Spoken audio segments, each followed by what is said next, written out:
Hey, Teacher Land. Just wanted to share my classroom a little bit. Still a little messy, but we're getting there.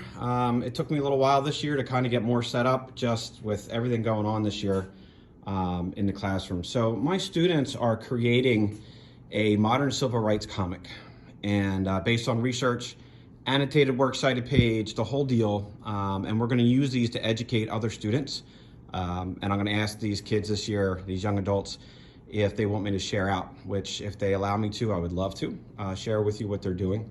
So we have high interest reading. We're going to talk about the all Negro comics that was very much pushed back against by white America and publishers who would not release things like ink and paper to that company. But we'll talk more about that. This fantastic poster that Andrew Iden sent to me that he did some work with DC on voting rights and the importance of that. So we just got done reading the March trilogy, and of course Run, the fourth book in the series. And so that inspired my students to want to do a comic of their own.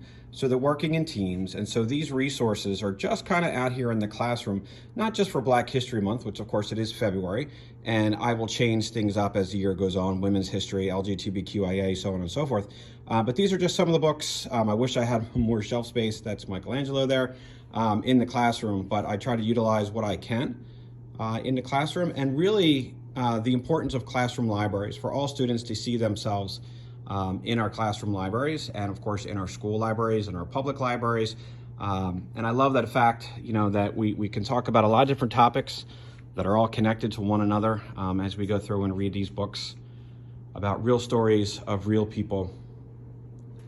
And so I'll change up the posters, and we get a buzz going in the beginning of the school day. Students kind of come in, they look around, they start to flip through the books, and they get that interest going.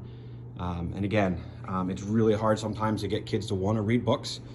So it's these high interest books that we put out there, whether they be graphic novels, whether they be prose, whether they be YA. The reading level doesn't matter. If a senior wants to read a book that was on a quote unquote sixth grade reading level, totally fine with me, or on a first grade reading level. It's about understanding. It's about walking in the shoes of another person. It's about opening those minds to those different stories.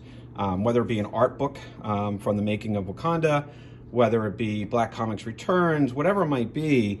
Darryl McDaniels, Run DMC, I love the fact that he writes his own comics now. This is one of the most powerful books I've read from one of my heroes, from Darryl McDaniels. I highly recommend. But again, just this idea, Pac's poetry book, amazing. 1919, just an amazing book.